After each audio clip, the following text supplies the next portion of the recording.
Welcome back to Retrospective, your source for all the lost, obscure, and defunct of pro wrestling. Back in 17th century Japan, two samurai, Miyamoto Musashi and his greatest rival Sasaki Kojiro, met on an island just off the mainland for a duel. Kojiro would be defeated when he was knocked unconscious. Centuries would pass and the island would change, but on two occasions new warriors would meet to do battle on the island, in what are probably the most bizarre but interesting wrestling matches I've ever seen. This is a look back at the 1987 and 1991 Desert Island Death Matches.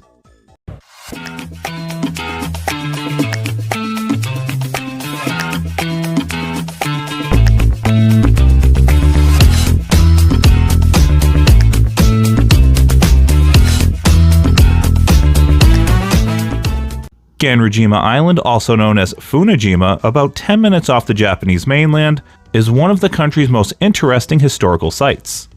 It was the site of that legendary samurai duel. Over the years, its land was filled in from 4 acres to 25. After World War II, it was home to a couple dozen families until it was abandoned in the 1970s.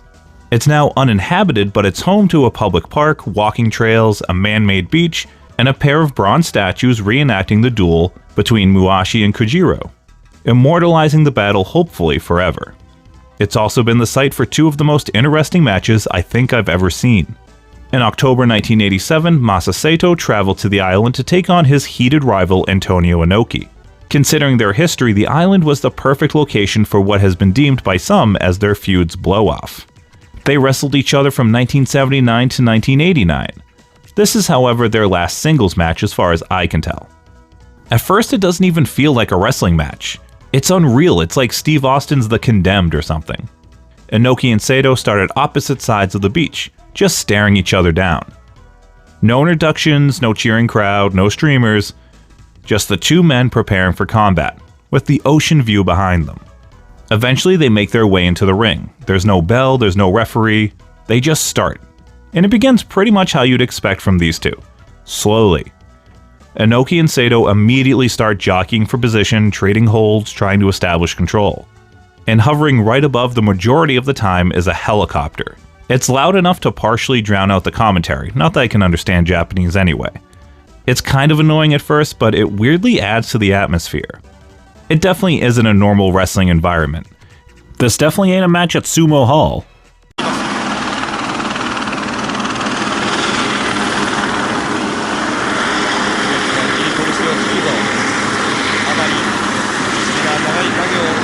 Now on paper, just watching 2 men exchange holds for long stretches doesn't sound thrilling. But in this setting, it just works. It genuinely feels like you're watching combat from another era. It's almost primitive, but maybe more like ancient Greece. Just with more clothes. At least Sato is wearing more clothes. After about 30 minutes, the match finally spills outside the ring. And outside is literally just a grass field. No mats, no barricades, just solid ground. They spend another 10 minutes out there grappling and Sato locks in an absolutely brutal looking chinlock. It's gnarly, man. Eventually they drag themselves back into the ring and Sato still has that chinlock cinched in. And that's a lot of chin for him to be working, by the way. Anokei is fighting it, but you can see the toll the struggle is taking on both of these men.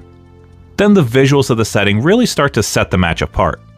There's this gorgeous panning shot as the sun begins to set. After a few more minutes of grappling in the ring, they take it back to the outside where they're now surrounded by torches as night is falling on the island. Flames surround them as they fight in the grass, and again, it feels very primitive. Sato continues to grind Anokei down with headlocks and really puts pressure on that head and neck, wrenching him into the ground. Despite how slow this match is, the camera work keeps finding these incredible shots. There's a fade from a torch directly into a shot of Sato working over Anokei's arm. It's stunning. Fucking cinema. After more than an hour of this, things start to get a little more aggressive. Anokei starts firing off headbutts and busts Sato wide open. Blood starts pouring down Sato's face and now we're getting really violent. Moments later, Anokei gets busted open himself by being driven into the ring post. Now both men are bleeding heavily, fighting in near darkness, surrounded by fire.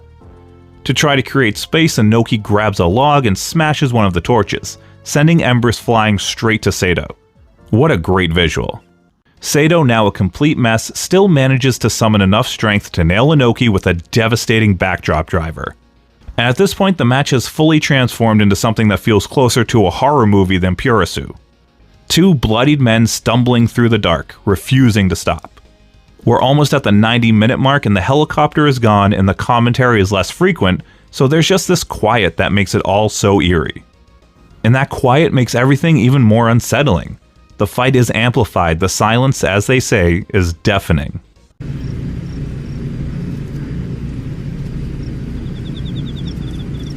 スリーパーホールドから今度は芝生の上に倒すのか。猪木の背中はすでに芝生で傷だらけになっています。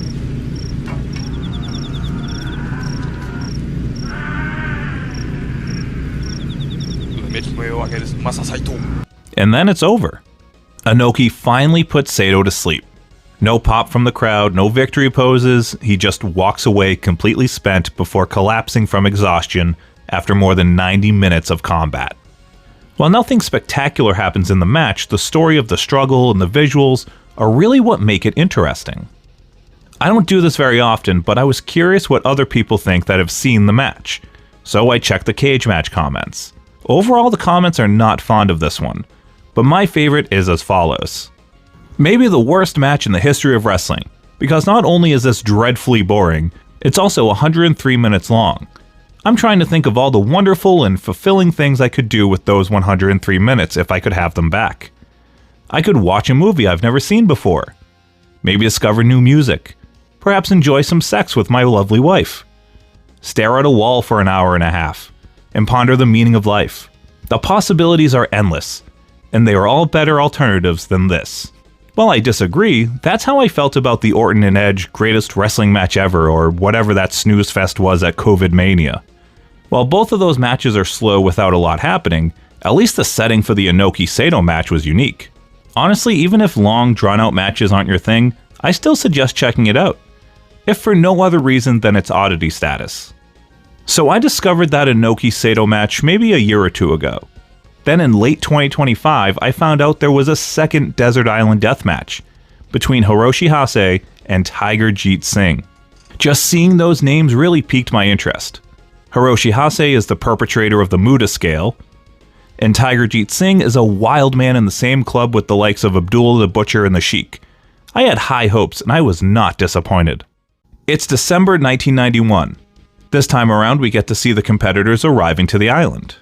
Before anyone can even think about locking up, Hase starts disassembling the ring. He just takes the turnbuckles off immediately. Tiger Jeet Singh decides that he is not going to be upstaged.